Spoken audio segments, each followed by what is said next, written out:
कामचोर देवरानी। एक बार की बात है, सुषमा अपने पूरे परिवार के साथ खुशी खुशी मोहन नगर में रहती थी। उसकी 2 बहुएं थी, पल्लवी और शिवानी।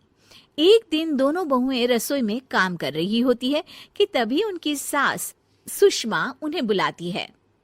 अरे बहू, जरा इधर तो आना। शिवानी, जरा जाकर देखना सासू माँ क्या कह रही हैं। दीदी आप ही देख लो ना जाकर, आपको भी तो सुनाई दे रहा है। अरे मैं आटा गूंद रही हूँ ना, तुम चली जाओ। हाँ तो मैं भी तो सब्जी काट रही हूँ ना दीदी। अरे बहू जल्दी आओ। ओह, ये तो जाएगी नहीं, मैं ही जाकर देखती हूँ कि क्या करना है। पल्लवी सुषमा के कमरे में जाती है। जी मम्मी जी, क्या हुआ? शाम को घर पर कुछ मेहमान आने वाले हैं, तो तुम अच्छा सा खाना बना लेना बहू। ठीक है मम्मी जी, आप बता दीजिए क्या क्या बनाना है और कितने लोग आ रहे हैं।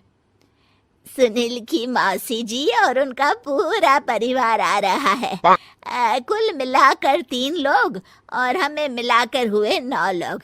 तो अभी से ही तैयारी करना शुरू कर दो। और हाँ, घर की सफाई भी कर देना, हाँ अच्छे से। जी मम्मी जी, सब काम हो जाएगा, आप चिंता मत कीजिए।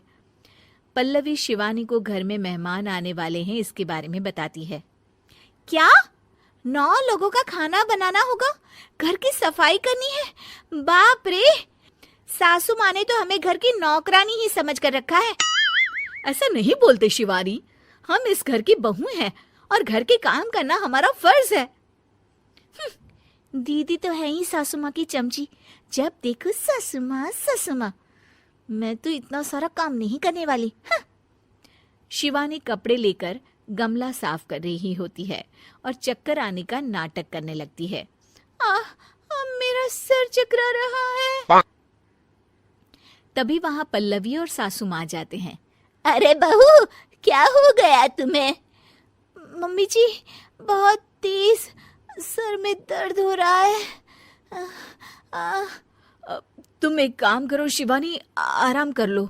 नहीं नहीं दीदी, घर में मेहमान आने वाले हैं, मुझे आपकी मदद करनी चाहिए। अरे कोई बात नहीं शिवानी, तुम आराम कर लो, मैं सब काम कर लूंगी। ठीक है दीदी, अगर आप इतना कह रही हैं तो आराम कर लेती हूँ। शिवानी आराम से अपने कमरे में मैगजीन पढ़ रही होती है। इसे कहते हैं आराम की जिंदगी। इतना सारा काम। चलो, सारा काम खत्म हो गया, शिवानी को देख आती हूँ।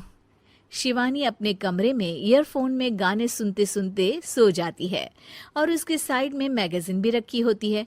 पल्लवी वहां आ जाती है और वो सब देखती है। ओहो, तो मतलब सब काम चोरी का बहाना था। अभी बताती हूँ इसको। घर का सारा काम मुझे करना पड़ा और ये महारानी यहाँ मैगजीन पढ़ रही है, गाने सुन रही है। पल्लवी रसोई से एक प्लेट और चम्मच लेकर आती है और शिवानी को थाली बजाकर उठाने लगती है। शिवानी अचानक से उठती है। उठ गई महारानी, गाने भी सुन लिए, मैगजीन भी पढ़ ली। तुम तो बहुत बड़ी झूठी निकली शिवानी। तुमने सर दर्द का बहाना बनाया ताकि काम करने से बच सको। हाँ बनाया बहाना, तो क्या करती, इतने सारे काम करती। मुझे कोई शौक नहीं है चापलूसी का। क्या चापलूसी? तुम्हें लगता है कि मैं सारे काम चापलूसी के लिए कर रही हूँ? और नहीं तो क्या। तभी वहां सासू माँ आ जाती हैं। अरे बहू, वो लोग बस आने ही वाले हैं, तुम तैयारियां कर लो। जी सासू माँ, तुझे तो मैं बाद में देखती हूँ। सब खाना खाने बैठते हैं और खाना शुरू करते हैं। तभी सुनील की मौसी बोलती है। वाह भाई वाह, खाना तो बहुत ही अच्छा बना है सुषमा जी, एक एक चीज में क्या स्वाद है। ये सुनकर शिवानी मुंह बना लेती है। उसे अपनी जेठानी की इतनी तारीफ रास नहीं आती। आपकी बहुएं तो बहुत ही अच्छा खाना बनाती हैं। हाँ बनाती तो दोनों ही अच्छा है, पर आज ना ये सारा खाना बड़ी बहू ने बनाया है। छोटी बहू की तबीयत ठीक नहीं थी, सो इसलिए। मानना पड़ेगा सुषमा जी, आपकी बड़ी बहू तो बहुत ही गुणवान है। पल्लवी की तारीफ सुनकर शिवानी को जलन होती है। पल्लवी ये सुनकर खुश हो जाती है और शिवानी की तरफ देखकर उसे चिढ़ाती है। कुछ देर बाद मेहमानों के जाने का वक्त हो जाता है। मौसी जी सबके लिए उपहार लाई होती है। वो सबको शगुन के पैसे देती हैं और अंत में पल्लवी के पास आती है। तुम्हारे लिए शगुन का लिफाफा तो है ही, पर बहू तुम्हें एक और उपहार भी मिलेगा इतना अच्छा खाना बनाने के लिए। मौसी अपने सोने के कंगन निकालकर पल्लवी को पहना देती है। ये लो, ये मेरे मनपसंद कंगन है, अब से ये तुम्हारे हुए। धन्यवाद मौसी जी। ये देखकर शिवानी तो पूरी तरह से जल जाती है और गुस्से से रसोई में चली जाती है।